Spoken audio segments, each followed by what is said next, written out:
Take me back to that day, October 3rd. What was your day like? What do you remember from that day? Do you want me to start or you want to start? Well, we would all exit the bus, and there was probably 5 of us that would get off the bus at the same stop, Oxcart Drive. The bus would continue on to Pioneer Drive. And 4 or 5 of us get off Oxcart Drive, and we're walking down next to Quantic School, and I just happen to look up, and I see the clouds rolling this way. And it looked surreal to me. There was nothing in my mind that said, this is. But my mouth said, this is a tornado. That's exactly what it said. And she said, run. And as the word run left her mouth, everybody noticed the same thing. And however many there was, we all started running down Oxcart Drive. I think we got about 10 steps, and the winds hit us like this. Oh, yeah. Dominque, what do you remember? Actually, I'm going to go back even prior to that, if you don't mind. Yeah. So at high school, I remember I hated typing class, and I was in typing class. I was supposed to have field hockey practice afterwards. And the rain was coming down so hard, and I'm like, okay, and they canceled field hockey practice. I'm like, well, that's different.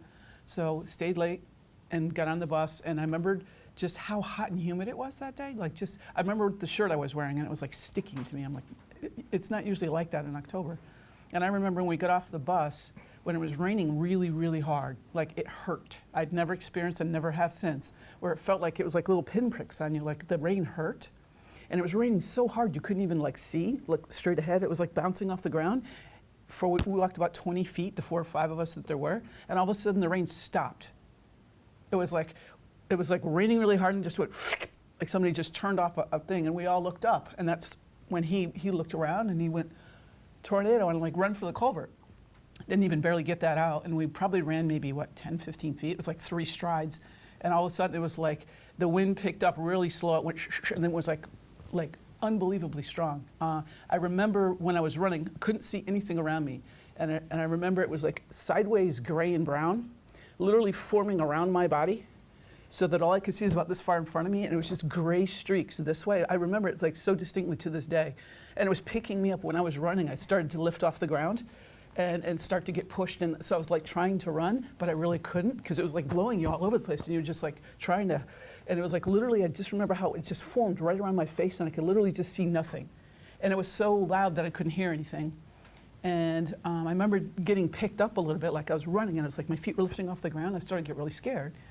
And so I said, well, I don't know why to this day I remember this, but I thought like very scientifically all of a sudden. I was like, get down on the ground, make yourself as small as possible so that you're a smaller target. Because I thought, well, if I could get close to the ground, I'm not going to get blown away, right?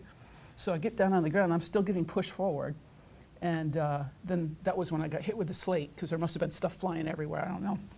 But that's when some of the roof hit me in the back of the head, and it felt like literally like a Louisville Slugger came up and went whack. How I didn't lose consciousness, I don't know.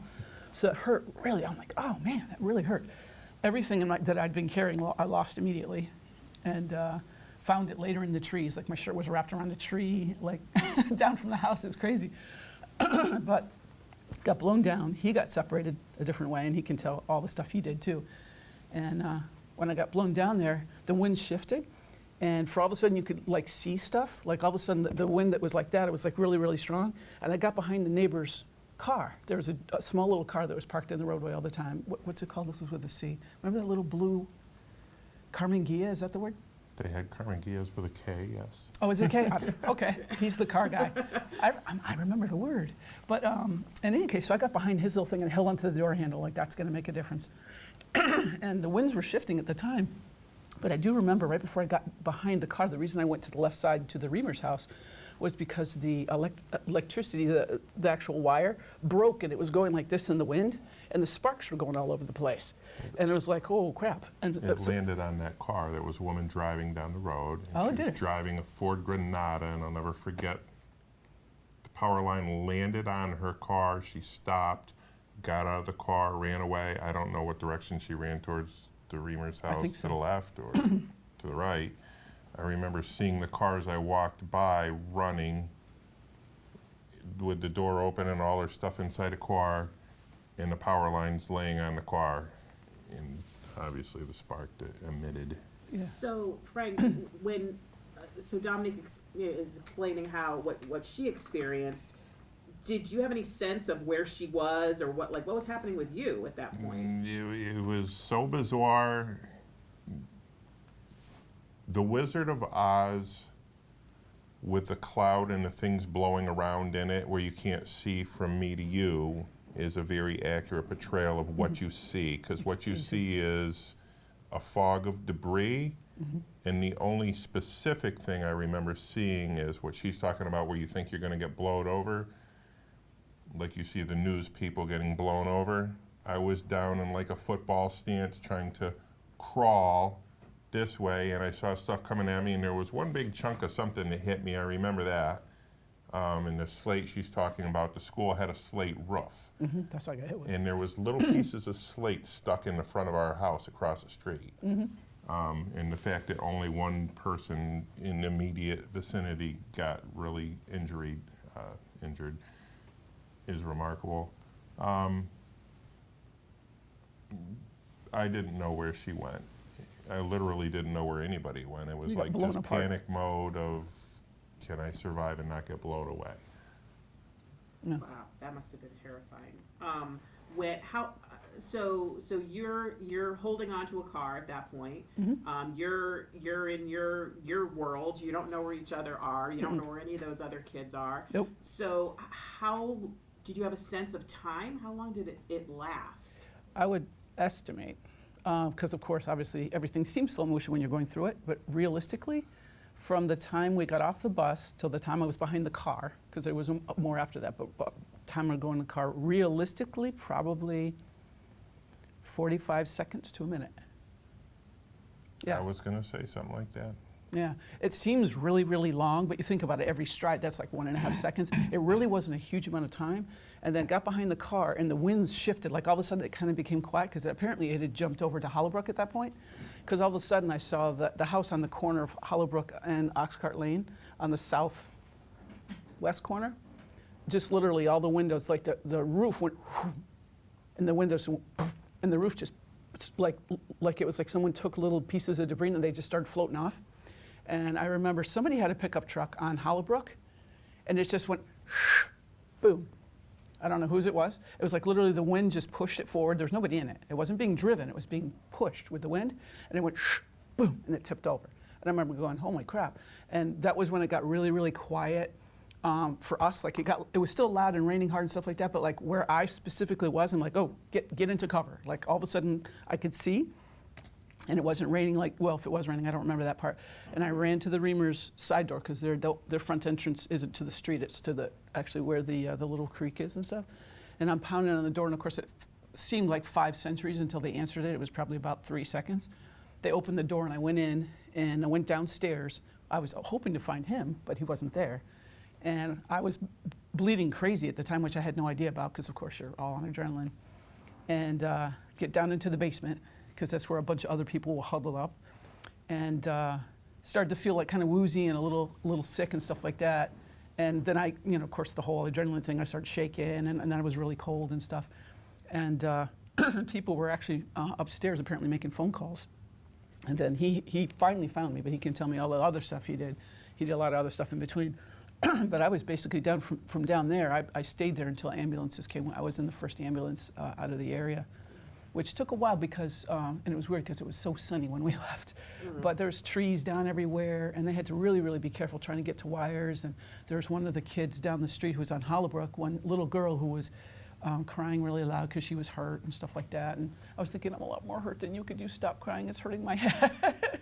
She was a lot littler than me, so I was just, and her mom was there. I'm like, you even got your mom with you, She was like 6 or 7, so she was terrified.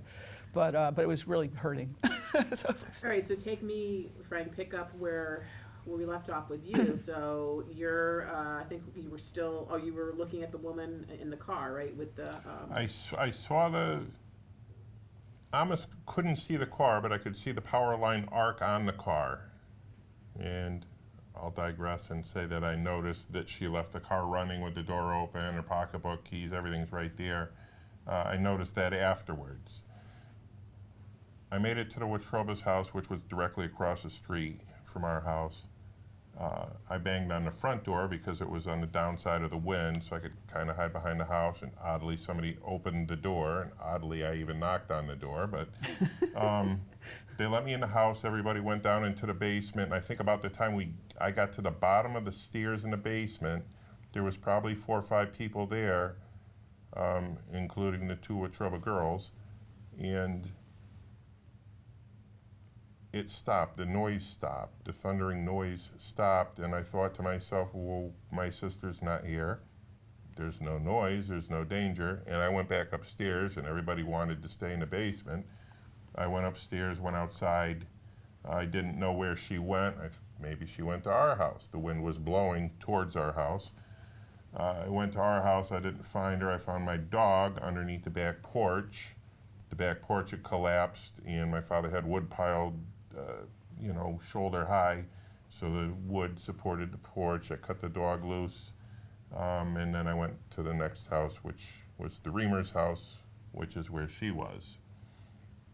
And then after that, everything's just a blur of chaos, of rescue teams, and Well, you called Mom, though. You actually got through. That's Yeah. my next question. So now, obviously, your parents weren't home. So how? And this is before cell phones, before everything This else. So what? They must have known what was going on. So tell me that story. What they're. the Rolodex on the old digital clock on our stove said 3:05, and I picked up the phone. The phone worked, oddly, and I was able to call. My mother worked for the town at the time, town at the time, and told her that we were okay, and I think there was a tornado. I honestly don't remember what I said exactly to her. And she was happy everybody was okay. I believe I called my father, and I believe he was at Kimberly Hall at the time. And he started telling me clouds were whatever, and he knew something was wrong. I could be wrong about that. So you both knew that it was a tornado, or you did. You understood that it was a tornado that came through. So you're injured. So you went and found her. You're injured. So they called ambulances, and you were one of the first ones. So what are your memories of being, the ambulance coming and the chaos like afterwards? What was? The weird thing that I remember first, of course, child being loud, but it was so sunny. And it looked like someone had literally just taken all the clouds, put them in their mouth and spit them out. They were just like all over they looked all distorted. Like they were beautiful, very thin, but they were like all over the place. And I'm like, it's sunny, it's beautiful out. It was like the ground was shining because it was soaking wet. And then they're bringing us, I was in the first ambulance, and because they told me that, that's the only reason I know that. And so we're going, and it's me, the little girl, and her mom. And I remember we back into St. Francis, all I could see was blue gowns of doctors and nurses. They were like, literally, they're waiting for mass triage. I was so, there's like just the entire back for the ambulance, just like 5 or 6 different doors. All you could see is a sea of human bodies, medical gear, just standing there waiting. So they were already all prepped. So I don't know how much time had gone by, I really don't. And I remember getting in there, and they were like all like literally just descending upon us as the ambulances pulled up. Because after I was there, it's like 5 ambulances pulled up as I was being brought inside, along with the little girl and all that. And I remember when I was in there, we're all, in the emergency room, they're triaging, figuring out who's hurt worse or whatever. And Spatafora, Christine, she lives, as you know, we're not too far away. And I heard her voice, very distinct. I know her voice because we went to school together, obviously. I'm like, Christine, is that you? And she's like, yeah. It's like, Dominque. I'm like, you okay? She goes, oh, yeah, our house is trashed. I'm like, so we were talking like through whatever, and I didn't know how the other boys were because, the twins went with them too. And they're like, no, they're okay. And I'm like, okay, that's good. She was the only one that got hurt. I think she fractured her leg or something like that. They're going to be interviewing her. So I remember this, like, Christine, is that you? Because I heard her, it's a very distinct voice. And I was like, is that you? She's like, yeah. So we talked a little bit. And then I remember getting treated because it hurt a lot. And I remember a lot of stupid details about the doctor because I got an infection later. It turned out he was like an intern. He was a resident, so he was technically a doctor, but he was still a resident.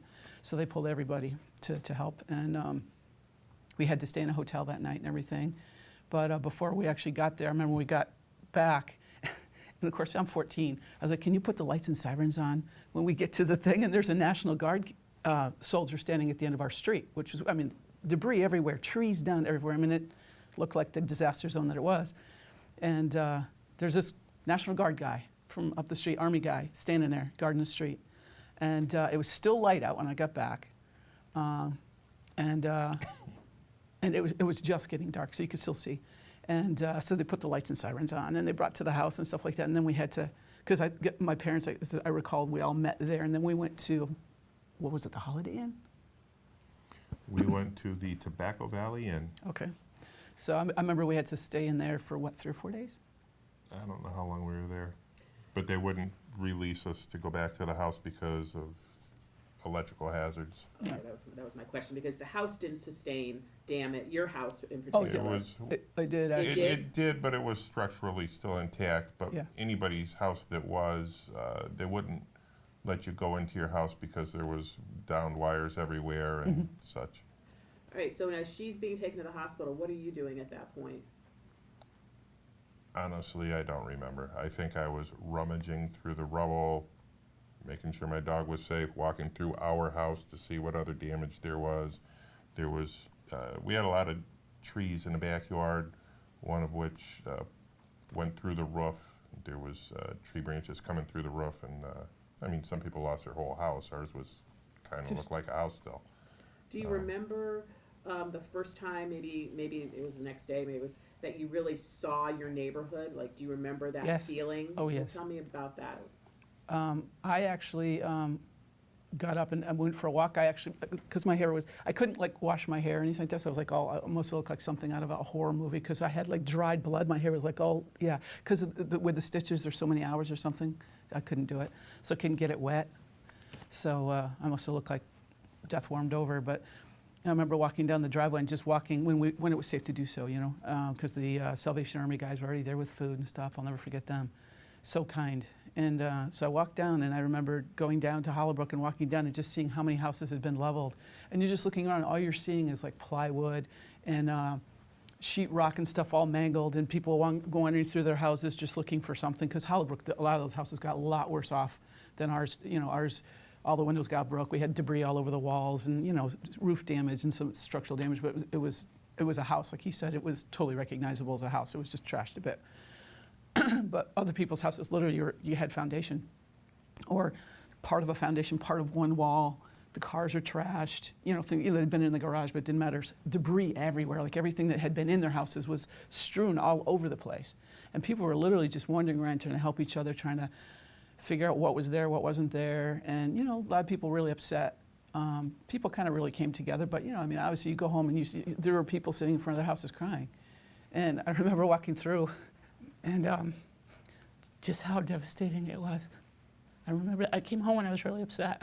So, yeah, it was very shocking. It was, I remember just all those images. I'm like, at 14, you can't conceive that this safe, nice neighborhood that was your playground where you go home and everything like that, this just destroyed.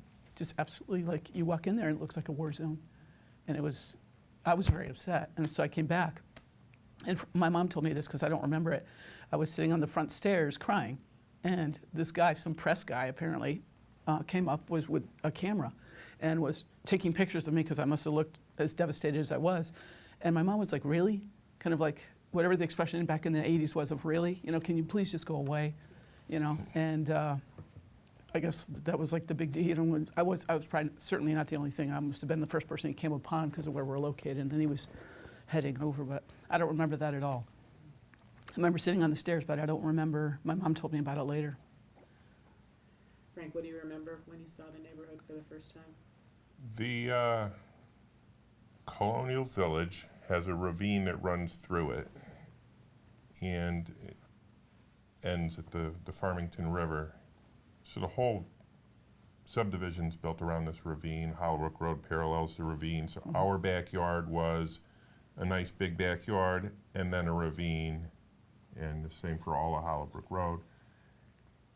And you could never see it. You didn't know what it looked like, and it really looked surreal to see all of the big trees were gone. I remember noticing all of the big trees were gone. You could see the whole ravine. You could see all the people across their backyards that you never could see before, unless you went hiking. And all the little saplings were still there because they would bend over and they sprang back up. So that was very strange. Same thing as she says, walking around the neighborhood. And I remember even being, 13, 14 years old, as days progressed, these neighbors that you vaguely knew, you knew their faces, maybe you waved, maybe you didn't. Everybody was, we're all in it together. Mm-hmm. And that's, you think about that now. When you get older, you think about those things. Oh, a war pulls a country together, that type of mentality. But even then, at 13 years old, you don't know anything. And I remember thinking that all of us, those kids down the street, we weren't friends with them because whatever reason. And but now we're all best friends. So we had that camaraderie. Yeah. Yeah, and that's one thing that we're hearing from people that were in it, or even people that were helping with the cleanup of it, was how the whole, that part of town especially, came together. Do you remember, did you have to go right back to school? What happened in the days following? Do you have a sense of that? Were you helping with the cleanup at all? I think a little bit after. I think because of my injury, I was out for 3 or 4 days, like the rest of the week. It was on a Tuesday, wasn't it? It was a Wednesday, I believe. Okay. It was somewhere early midweek. I remember that. And so I think I ended up going back to school like the following Monday or Tuesday. I must have missed like a week or so. Because we were not staying in the house for a couple days, and then we went back, and I remember sleeping on the floor in the basement the very first time, and every time the wind would blow or it would start to rain, I'd crawl in, like I'd, be terrified. And for probably 2 or 3 years afterwards, anytime the wind would pick up, I'd like be watching. Then, of course, being the type of person I am, as you know me very well, of course, I researched it. What is the dew point if it gets above 70 degrees and the wind's coming from this direction, and these type of clouds and this type of temperature is higher than this one, that could cause a tornado. So, of course, I learned all the scientific crap about it. So I'd be like looking, what's the dew point? What's the, literally for like 2 or 3 years. And after a while, like say year 3, I remember being just like, I'd take a cat, take a pillow, and send her to the stairs in the closet. There's no windows there. It's the safest place to be. But I would be like, and after a while, I'd be like, Mom, I know this is stupid. I'll be in the closet. Because like the wind would just start blowing. And because the trigger for me was when I would see the power wire start to go like that in the closet. It was just like, after a while, I got over it. But you remember, we went to the movie Twister. You remember that, right? I had like a PTSD, 10 minutes? Where I just lost my mind. She and I went to that movie, what was like 2 years later? Yeah, I think it was a couple of years later. Twister. Yeah, I remember you freaked out. I had to lost my mind, yeah, because it was so realistic. And I remember I was just like crying uncontrollably, fully shaking. I just was like, I was like lost my mind. And I'd never had that experience and never have since. But that was like my PTSD. It probably helped though, because ever since then I've been but I remember just like losing my mind there. And you were right there, and you're just kind of looking at me like, I'm so sorry, what can I do? And it's like, just be here. What else can you do? How about, were you affected by the weather afterwards? I mean, you're a guy. Not, that doesn't really factor in, I don't think, but I want to say, it was very strange. A week to the day later, on the following Wednesday, we got snow, which would have been October 10th, I believe. I don't even remember that. It snowed, and everybody was like, we have a tornado on Wednesday, we have snow in mid-October on Wednesday. It was very strange. There was actually a violent thunderstorm, I want to say within 6 months of that. And I remember watching the front trees that survived. We had 2 big maples that were subdivision planted maples in the front yard. And I remember watching them, and I was like, watching them from the basement window, thinking, if the trees go, we're in trouble. If they still, then we're good. But I remember being pretty nerved up about that and a couple storms afterwards, but I didn't really go through mentally what she did, but there again, she was injured. I came out pretty unscathed, so. What kind of other injuries amongst your kids? So you had a lot of kids in that neighborhood, obviously. What other things do you remember from who was injured? Kathy Shedrick. She ended up having a branch go into her shoulder blade. She was never the same after that. She lived up on Settler. Negative. Or not Shedrick, I'm sorry. Kathy, started with an S, 2 syllables. Story? Is Steady? Story or steady? Steady. Thank you. Steady. And she apparently was already either farther along or somehow, but she got hit with like one of the branches or something, went in and actually punctured behind one of her shoulders, and she had to have a couple surgeries, and she got hurt pretty bad from that. And she never, like, her posture and everything was never the same after that. You could tell she was like kind of disabled as a result of it. And I remember she got hurt, and of course Christine, something leg. I don't remember, I think it was a left leg fracture or broke or something like that. Because she got blown, as I recall, from what she told me, I think she was on the second floor or something, and when she got like blown out of the window, out the back or something into her yard. She was in high school, we were in junior high, she would have already been home. Yeah, so she got like blown out of the house. Her house got emaciated. Oh yeah, their house was erased. Just like it was, there's nothing but debris. It looked like something you would see like in Missouri when you have that big, E5. It was like devastated. There's nothing, just debris everywhere. Trees were flattened. I mean, it looked like a war zone. Theirs was one of the worst houses, the Spatafores. Theirs was like leveled. Do you remember, not to go back too much further, but do you remember being on the bus? Like, was anybody nervous on the bus to even get off the bus? No, not at all. Our stop was before their stop, and I remember hearing something about that, but I don't remember what I heard. Our stop was before anything happened. When the bus doors swung open and we stepped out, I don't even think it was sprinkling. The wind wasn't blowing. Everything was. No, it was raining really hard. It was cloudy. No, Yes. because we were walking. If it was raining hard, we would have been running. We were walking. I remember going like that. Hurt. But I think maybe they had that scenario further up the road at the next stop. Yeah, Meakin Drive, I heard that because obviously something was going on. It was probably loud and stuff, so their perspective is going to be different because after you go up the hill, their bus stopped at Meakin Drive, and I think there was awareness somehow that something bad was happening. Whether they knew what it was or not, whether the bus driver knew, I'm sure that Christine will know a lot better, but well, actually, she would have probably already been home, but whoever got off there, probably the others, Brian and Tony, yeah. Because there was definitely, it was a different scenario up there because things were in motion, and what they could see, I don't know. But yeah, it was a different setup because like he said, when we actually got off the bus, it was just kind of like, it's raining hard, it sucks. But nothing until. Because I on Facebook, when I put this out, the Ramsey twins, Oh, yeah. Vicky and they didn't live in that, they live on like Overlook off of Madianic, that area, I think. But they remember that their bus driver pulled over and told them all to brace. They all had to like do the whole, wow. crash position. Interesting. And they weren't even in where you were, and that's how bad it was. She said she'll never forget that. Is that the bus driver was totally freaking out and pulled over and just said, "Everybody brace right now." And it was like they rode it out for like a minute and a half. It was just really, really bad. And then they got back on the road. Well, I know people who were in Hartford.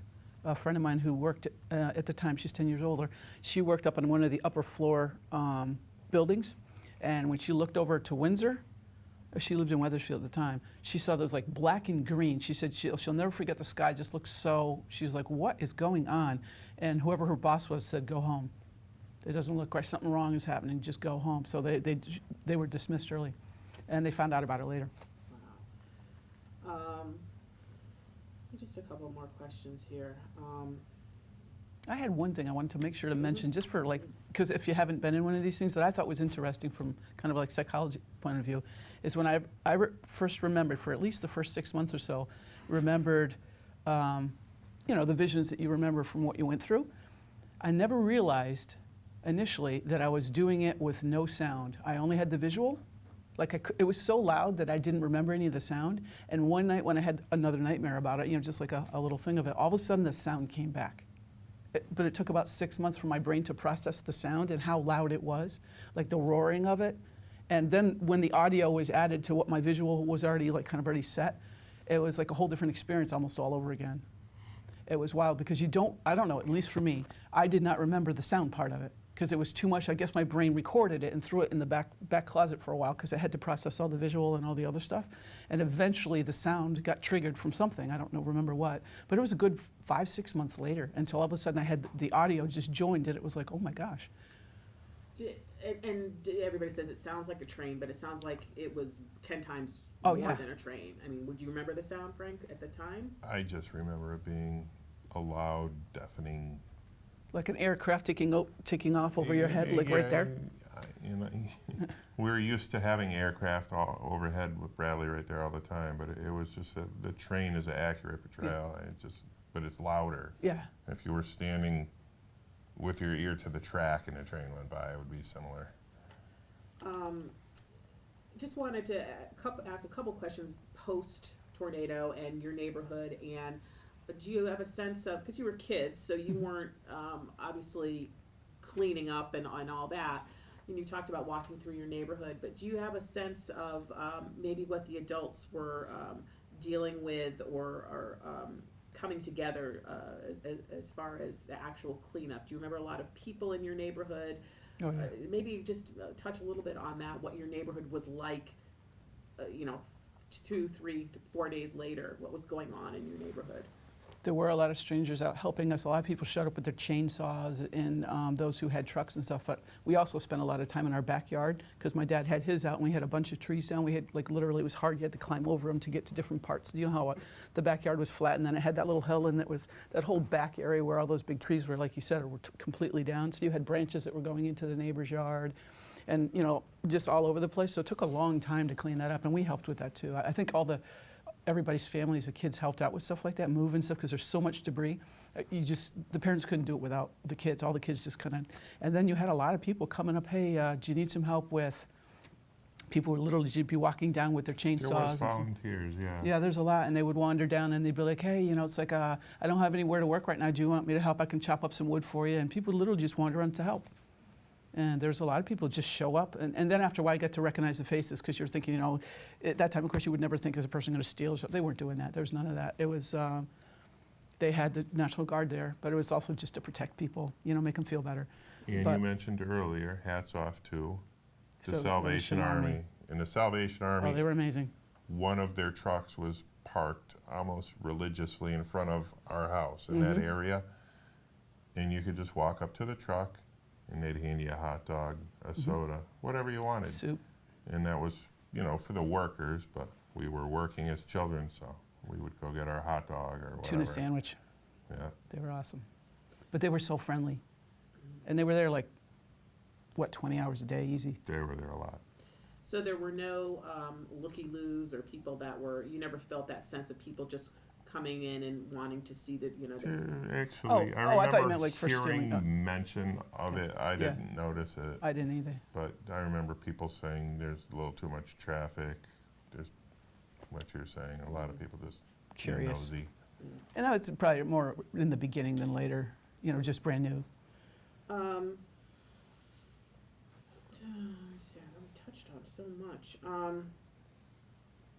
Do you think that your neighborhood, and this is just an opinion, but do you think your neighborhood was really changed?